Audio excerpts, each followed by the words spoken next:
तो जी हाँ छात्रों, एक बार फिर से गर्दा उड़ाने के लिए आ चुके हैं। सुबह के आपके 7 बज चुके हैं और कक्षा 7वीं का विषय आपका गणित का वार्षिक का आज का पेपर लेके आ चुका हूँ। बिना किसी डाउट के इस क्वेश्चन पेपर को पढ़ो और पेपर देने चले जाओ। पूरा आज के पेपर में गर्दा उड़ा दोगे। तो चलिए दोस्तों, यहाँ पे देखते हैं वार्षिक परीक्षा आज का पेपर का। सबसे पहले देखो, आपको इसमें देखने को मिलेगा बहुविकल्पी क्वेश्चन 1 से लेकर आपके 5 तक। प्रत्येक प्रश्न के लिए आपको 4 विकल्प दिए गए हैं और सही विकल्प का चयन कर आपको उत्तर पुस्तिका में लिखना है। देखो, आपका जो पहला क्वेश्चन दिया गया है, पहला क्वेश्चन दिया है 1/8 गुणे 48 का मान क्या होगा। बहुत सिंपल है। देखिए, इसमें क्या करेंगे, 1/8 देगा तो 8 छंग 48 कट गया ना, तो आपका देखिए 6 से 6 बार में कटेगा, आंसर आ गया। ठीक है, थोड़ा सा मैं जूम कर लेता हूँ जिससे आपको क्लियर समझ में आए। ये देखो, आपका क्या दिया गया है, यहाँ पे सेकेंड क्वेश्चन आपको इसमें दिया गया है। देखिए, दूसरा क्वेश्चन में आपका देखिए क्या दिया गया है, समीकरण 5x = 10 का हल ज्ञात कीजिए। 4 होगा, 5 होगा, 2 होगा या फिर 10 होगा। सिंपल सा है। देखिए, 5 का भाग हम 10 में करेंगे तो 5 दूनी 10, यानी आपका 2 आंसर हो जाएगा। तीसरा देखिए, दो संपूरक कोणों को मापों का योग 90, 180, 360 फिर दो आपका 270। आपको देखिए सिंपल सा, आपका अगर संपूरक कोण की बात करें तो आपका कितना होता है, यहाँ पे 90 होता है। अब यहाँ पे दो संपूरक की बात कर रहा है तो आपका 180 यहाँ पे अंश हो जाएगा। चौथा देखिए, परिमेय संख्या p/q में q का मान नहीं हो सकता, 2, 1, 0 या फिर आपका -1। तो इसमें देखिए आपका जो मान नहीं हो सकता वो हमेशा शून्य आपका कभी नहीं हो सकता। पांचवा देखिए, एक घनाभ में फलकों की संख्या होती है 4, 6, 12 या फिर आपका देखिए 7। सिंपल देखिए, घनाभ में फलकों की संख्या जब भी पूछे आपको 6 आंसर लगाना है। रिक्त स्थान देखिए 6 से 10 तक, प्रत्येक प्रश्न के लिए आपको 1 अंक मिलेंगे। 128.9/1000 का भागफल होगा। सिंपल सा है। देखिए, आपको यहाँ पे कुछ नहीं करना है, आपको 0 पॉइंट लगाना है। 1, 2, 8, 9 आपको देखिए ये आंसर करना है। ठीक है, चलो इसके बाद देखो, आपका 7वां आंकड़े 36, 24, 46 का माध्यक क्या होगा। देखिए, माध्यक मतलब पहले आपको इसको क्या है, आरोही क्रम में बढ़ाना है। 24 पहले आएगा, फिर 36, फिर 46। बीच का कौन है, 36 है। बस आपका यही आपका मीडियन है। त्रिभुज के दो भुजाओं का योग तीसरी भुजा से क्या होता है, देखिए, या फिर या तो आपका अधिक होता है या फिर क्या होता है आपका या बराबर होता है। आपको दोनों लिखना है। ठीक है, चलिए इसके बाद देखो, एक वर्ग की घूर्णन समिति का क्रम क्या होता है, तो आपका यहाँ पे 4 होता है। संख्या 106 में आधार संख्यक विचलन क्या है, तो देखिए 100 से कितना ज्यादा है, +6 है, तो आपका ये आपका विचलन हो जाएगा। लघुत्तरी क्वेश्चन देखिए 11 से लेकर आपके 16 तक पूछा गया है। देखिए, 2 अंक का क्वेश्चन है, एक ऋणात्मक पूर्णांक और एक धनात्मक पूर्णांक जिनका अंतर 3 है, आपको लिखना है। बहुत सिंपल है, मैं आपको सभी के आंसर प्रोवाइड कराऊंगा, कोई दिक्कत नहीं है। ठीक है, चलिए आपको मैं दिखा देता हूँ इन सभी के आंसर। तो आपका देखिए, इसका अगर मैं आंसर की बात करूँ तो आपको यहाँ पे आंसर सिंपल तरीके से आपको यहाँ पे ये लिख देना है। देखिए, आपको लिखना है, एक ऋणात्मक पूर्णांक आपका यहाँ पे 9 है, धनात्मक आपका +6 है, इनका अंतर 3 होगा। देखिए, आपको यहाँ पे ये आंसर कर देना, कुछ भी आपका गलत नहीं होगा, इसकी गारंटी हमारी है। चलिए बार बार देखो क्या दिया गया है, 2.5 में 0.3 का आपका मान क्या होगा। बहुत सिंपल है। देखिए, 2.5 में 0.3 का आपका मान यहाँ पे हल करेंगे। 25 × 3 10, देखिए कट जाएगा, 5 दूनी 10 और 5 25, और इधर क्या हो जाएगा आपका यहाँ पे 3 बचेगा, नीचे आपका देखिए 2 दूनी 4 बचेगा, 3/4 आपका आंसर आ जाएगा। इसके बाद देखो 13वां, कोण ABC और कोण DF की भुजाएं समांतर है, तो कोण ABC 70 डिग्री है, तब कोण DGE का आपका मान क्या होगा। ये देखिए आपका ये दोनों है। अगर मैं इसके आंसर की बात करूं तो देखिए, आपको यहाँ पे कोण ABC और DF का भुजाएं समांतर है। कोण इसका देखिए 70 है, इसका आपका क्या होगा, DF का आपका यहाँ पे क्या हो जाएगा, 70 हो जाएगा। बस आपको इतना ही करना था। इसके बाद देखो, आपका जो है क्वेश्चन नंबर 14वां क्या आता है। इसमें पूछा गया है, ऐसे चतुर्भुज का नाम बताइए जिसकी रैखिक सममिति और घूर्णन सममिति आपका समान हो। देखिए, आपको यहाँ पे जो है समद्विबाहु त्रिभुज आपका एक ऐसा रैखिक सममिति है और घूर्णन सममिति है जिसका दोनों आपका क्या होता है, भुजा बराबर होती है। 15वां देखिए, ऐसी आकृति के नाम बताओ जिनमें आपके दो सममिति होते हैं। बहुत सिंपल, देखिए आयत में आपका जो है यहाँ पे सममिति 2 होती है। ठीक है, तो आप इसका आंसर हो गया ना। अब चलिए देखते हैं आपका यहाँ पे क्वेश्चन 16वां, यदि 3 सेंटीमीटर देखिए आपको दिया है, गुणे 3 सेंटीमीटर गुणे 3 दो घनों को परस्पर सटा कर रखा गया, तो परिणामी घनाभ का विमा क्या होगा। इसका आंसर देखिए, दोनों घने परस्पर सटाकर रखने पर परिणामी घनाभ की विमाएं 3 + 3 आपका 6 सेंटीमीटर, चौड़ाई आपका 3 सेंटीमीटर। आगे आप इसे हल करोगे देखो, तो आपको यहाँ पे क्या लिखना पड़ेगा, इससे परिणामी घनाभ की विमाएं 6 × 3 × 3 होंगी। बस आपको इतना लिखना था। 17वां देखिए, 17 से आपके 20 तक क्वेश्चन, इसमें आपको 3 अंक मिलेंगे। गर्मियों के दौरान एक कमरे के भीतर का तापमान 37 डिग्री सेल्सियस है। यदि एयर कंडीशनर एक कमरे को 5 डिग्री सेल्सियस ठंडा करता है, तो इसमें देखिए एयर कंडीशनर चालू करने के 5 मिनट बाद कमरे का तापमान क्या होगा। ठीक है, बहुत सिंपल है। देखिए, कमरे का आपका जो तापमान है देखिए 37 डिग्री सेल्सियस है। 1 मिनट में एयर कंडीशनर द्वारा ठंडा किया गया कितना, आपका 5 डिग्री सेल्सियस। अब इसको आगे देखो, 5 मिनट में जब आपका किया जाएगा तो 5 का गुणा कर देंगे तो 5 25 यानी 25 डिग्री सेल्सियस हो गया।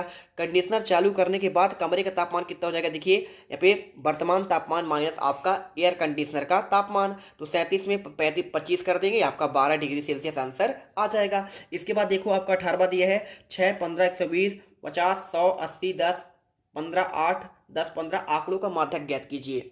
तो इसमें देखो आपको कुछ नहीं करना है, आपको आंसर यहाँ पे लिखना पड़ेगा। आंकड़ों का क्रम पहले आपको देखिए आरोही क्रम में लिखना है, सबसे छोटा पहले फिर बड़ा फिर बड़ा, तो 6 8 10 10 15 15 15 50 80 100 120। अब देखिए आंकड़ों की संख्या 11 है तो विषम संख्या है, इसलिए माध्यक का मत आंकड़ा क्या होगा, आपका 15 होगा। सिंपल सी बात है।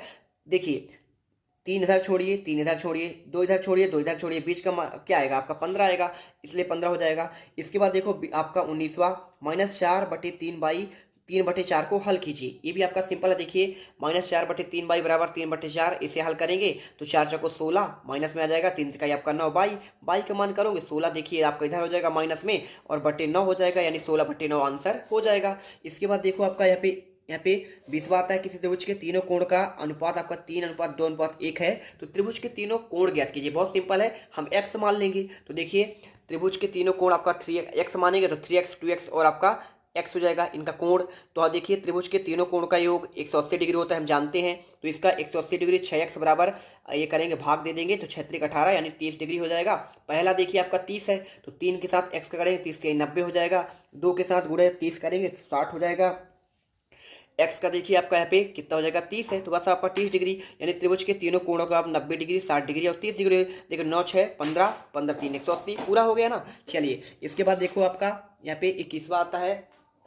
चलो देखो यहाँ पे पूछा क्या गया है कि आपका रेहाना किसी स्थान ए से पूर्व दिशा में यहाँ पे 3/4 किलोमीटर चलती है तथा फिर वह पश्चिम दिशा में एक सही 1/2 किलोमीटर चलती है, तो ए की दूरी क्या होगी। ये भी आपका क्वेश्चन सिंपल है। देखिए पहला आपका कौन सा क्वेश्चन है, आपका 22वां आ गया ना।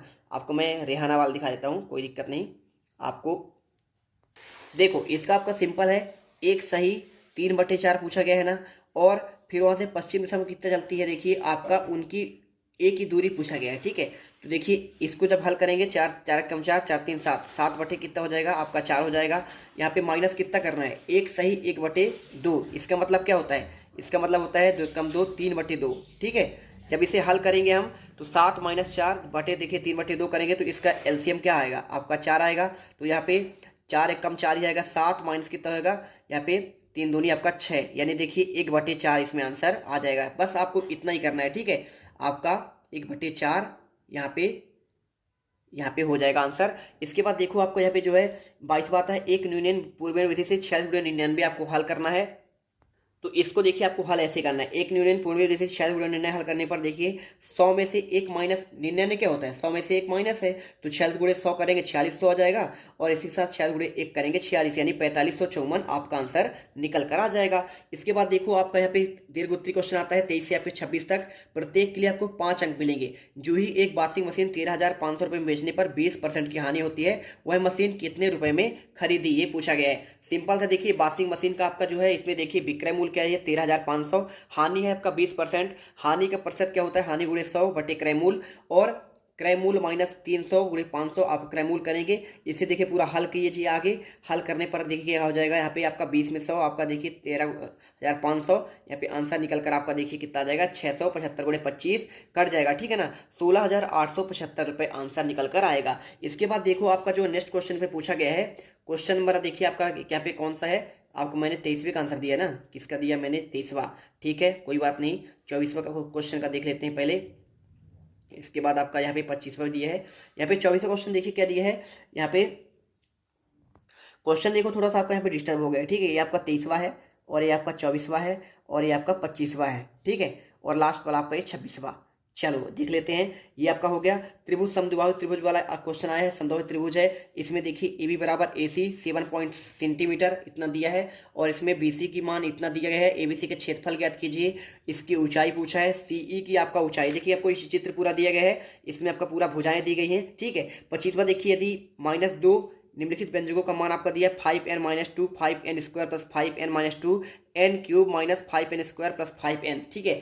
अगर मैं देखिए इसमें आंसर की बात करूं तो 25वें का आपका जो आंसर है इसमें आपका देखिए कितना आपका व्यंजक दिया है, पहला वाला आपको दिया है, दूसरा, इनमें से देखिए आपका कोई आपको यहाँ पे करना है। देखिए तो पहले वाले का आंसर n बराबर आपका -2 व्यंजक हो जाएगा, मान रखेंगे आपका आंसर -12 आ जाएगा। इसी प्रकार देखिए आपको इसमें दूसरा देखिए 5n² वाला आपका ये वाला, तो इसमें n का मान रखेंगे तो 5m -2 रख देंगे, जैसे आपको मान रखेंगे तो -2 आ जाएगा, इसमें आपका -2 आ जाएगा। ठीक है, तो आपको यहाँ पे ये, इसके बाद देखिए आपको ये तीसरा लास्ट वाला, इसका मान कैसे हल करना है, तीसरे वाले का n² -5n² 5n-2, तो आपका देखिए n का मान आपका यहाँ पे -2 रखेंगे तो 2 4 4 दूनी 8 हो जाएगा, माइनस में 5 5 दूनी आपका देखिए 2 दूनी 4 5 चौको आपका 20 हो जाएगा। इसी प्रकार देखिए आपका यहाँ पे जो है ये कितना हो जाएगा, 5 दूनी 10 हो जाएगा, 2 12 में से देखिए आपका 12 करेंगे तो आपका 0 आंसर आ जाएगा। लास्ट देखिए सरल कीजिए, उत्तर को घातांक के रूप में लिखना है। ये देखिए आपका पूरा आंसर कैसे लिखना है इसको चलिए दिखाते हैं। ये देखिए 2 की पावर 3 की पावर 3, ठीक है, 3 की पावर 9, 5 की पावर 9, 2 की पावर 3 का 9 हो जाएगा, ये 9। इसे देखिए सबका पावर आपको कितना 9 हो गया, 2 गुणे 3 गुणे 5 9, तो देखिए 2 3 6 6 5 30, 30 की पावर 9 आपका इसमें आंसर निकल कर आ जाएगा। ठीक है, चलिए अगर देखिए आपको क्वेश्चन नंबर 24 का आंसर चाहिए तो इसके लिए आपको इस वीडियो कमेंट बॉक्स में यहाँ पे देखिए टेलीग्राम का एक लिंक दिया है, जल्दी से जाओ ज्वाइन कर लो। साथ में आपको देखिए यहाँ पे 21वें का भी आंसर आपको यहाँ पे टेलीग्राम में डाल दिया हूँ, जाके जल्दी चेक कर लो और वीडियो यहाँ पे फटाफट इसे पूरा पढ़ लो, रट डालो। मिलते हैं नेक्स्ट वीडियो पर, वीडियो को लाइक करना, चैनल सब्सक्राइब कर ही लेना। जीत मिडिल क्लास आपके लिए इतना मेहनत करता है, आपको चैनल सब्सक्राइब जरूर करना चाहिए, जिससे आपको आने वाले अन्य सब्जेक्ट के भी आंसर मिल सके। अब तुम लोग गलती से अगर नए हो तो सब्सक्राइब करो, वो जो लाल वाला बटन है उस पर अपने जीजा जी फेंक के मारो या फूफा जी, मुझे नहीं पता, बस क्लिक हो जाना चाहिए। अब मैं भी जा रहा हूं, मुझे मुठिया पेलने जाना है। बाय।